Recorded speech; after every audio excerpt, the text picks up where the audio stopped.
Okay, so good morning. Ngayon ay February 14. So happy Valentine's Day sa lahat. And alam ko naman hindi nyo ito mapapanood ng Valentine's Day kasi delay tayo mag-upload. Baka March March yun na mapanood tong video na to. Pero anyway, ngayong Valentine's Day, since Valentine's Day, update lang muna tayo. Ito ay pinunit ko na kahapon para mas madali rin mag-drain. And yung initial idea ko na ibaba yung level ay baka mahirapan naman ako mag-drain ng tubig kasi sobrang baba na ng level niya. Pero susubukan ko pa rin kahit isang box lang na nakababa para makita natin yung result, kung may difference ba sa resulta.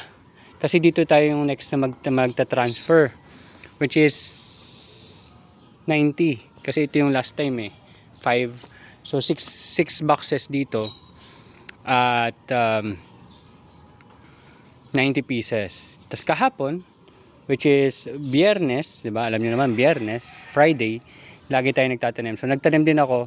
Pero 'di ba dapat 75 pieces, pero nagtanim ako ng 90 pieces. So kailangan kong i-push yung sarili ko na makapag-provide ng ganun karaming locations.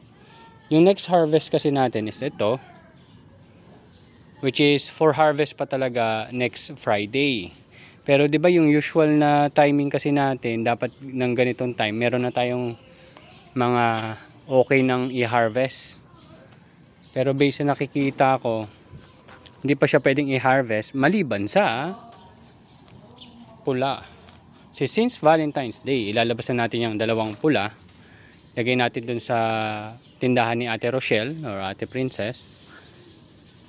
At yun, tatlo lang naman kailangan niya kasi apat yung display doon. So yung isa is galing sa batch 01 natin ng 2026. Tapos yung dalawa ay galing sa batch 02 ng 2026, which is yung red lettuce natin. Hindi ko lang alam kung mabibenta kasi nung last time is hindi ba nabenta. Alam ko hindi nabenta Pero tingnan natin. Kasi kailangan niya ng tatlo. Wala na akong maibibigay. Yan lang yung meron tayo dito. Ayun. So yun lang. Yun ang update ko. Bye bye.